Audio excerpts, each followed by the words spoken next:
Now that we described the first four protocol layers, we now have a complete end-to-end delivery service.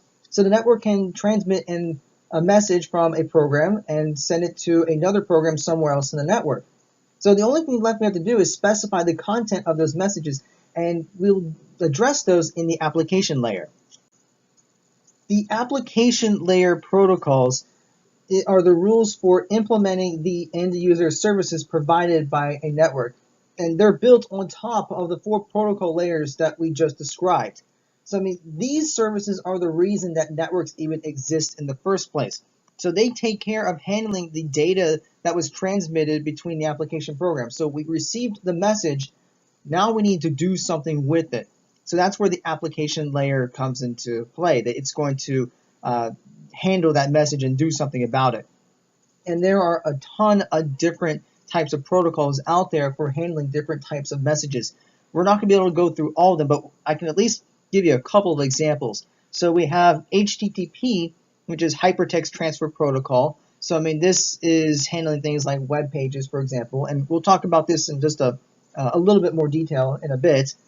We have POP3, which is Post Office Protocol. So this is used for emails. We have FTP, which is File Transfer Protocol. So this is the protocol that's used for uploading and downloading files from other places. And then we also have Telnet, which is Terminal Emulation Protocol. So this is just kind of like opening up a command prompt that allows you to remotely work on a different machine, on a machine somewhere else on the network. Like I said, we don't have time to go over every single application protocol, but we'll go over the most common one, which is the Hypertext Transfer Protocol, or HTTP.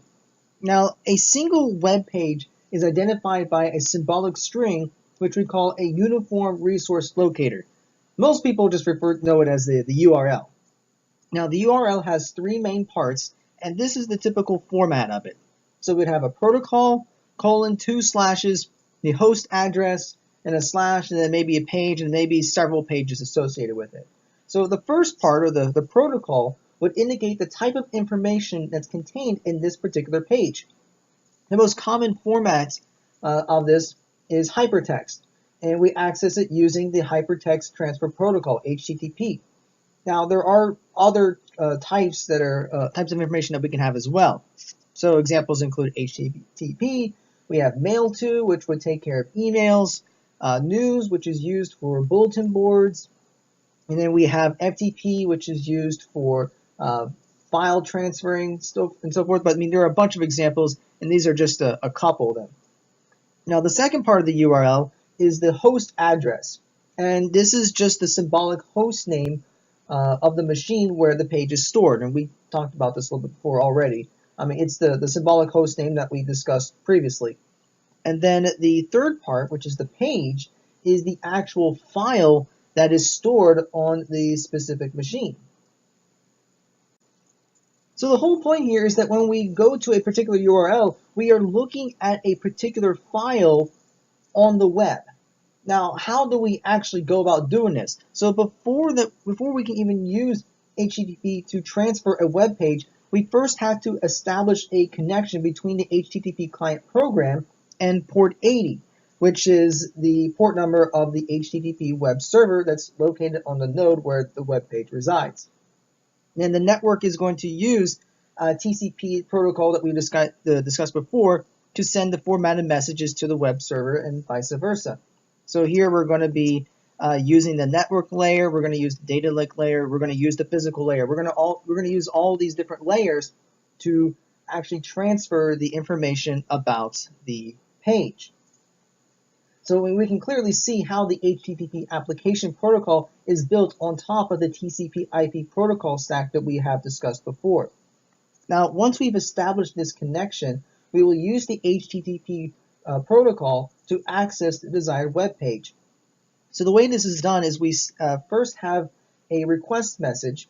So we have an HTTP request message that's sent on the TCP connection from the client to the server. And this is going to specify the name of the web page. We then have a second HTTP message, that's hard to say sometimes, which we call a response message. And this is returned from the server to the client along the same TCP connection. So this response will contain a status code specifying whether or not the request was successful. And if it was, it's going to include the requested page. Let's take a look at an example and just see how all these pieces work together by just saying, let's say we click on this link, www.macallister.edu/about. I don't even know if this page actually exists. We're just going to go with it though. So the first step is that our browser is going to scan the URL and extract the host name of the machine to which it must connect. So in this case, it's going to connect with www.macallister.edu.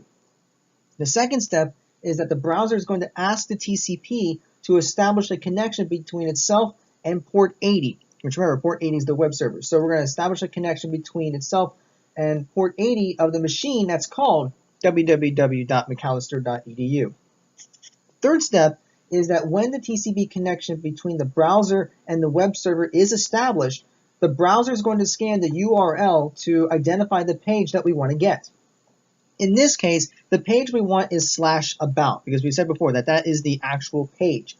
So the browser is going to construct an HTTP GET message, and this is going to request the contents of that particular page. So it's going to say that we want a copy of the English language page /about located at www.macallister.edu, and it should be accessed using the HTTP protocol. Now, it's worth noting that the actual GET message is a bit more complex, and it includes several additional fields, but we're not going to worry about that right now. So the next step is that the GET message is going to be transmitted across the internet from the client's web browser program at the source node to the web server at the destination node using the services of TCP/IP as well as the data link and physical layer protocols. So now we're starting to see how all these layers come together. So we're just simply going to transmit that GET message to the server. So the next step is when the GET message arrives, it's going to be delivered to the web server program, which is listening on port 80. Then the web server is going to locate the file named in the GET message. So it gets the message and it sees that we need to find that particular file. It's going to create a response message containing a copy of the contents of that file. So it's going to contain things that says, okay, the connection is closed, the date, the length of the content, the content type, and so forth, and all the content of the web page would be sent back to the original machine. So, I mean, if everything went correctly, then the message would say that the server did find the file, and it contains so much bytes of text. It'd also say that after the web page has been sent, the TCP connection to the browser and the server will be closed, and then it would include a copy of the entire web page. The next step is that the HTTP response message would be transmitted across the internet from the web server back to the port of the client's web browser. And once again, this is going to use the TCP/IP protocols as well as the data link and the physical layer protocol. So we're just sending the message back. And then the last step is that the message is delivered to the browser, the page is displayed on the screen, and then the TCP connection between the two programs is terminated.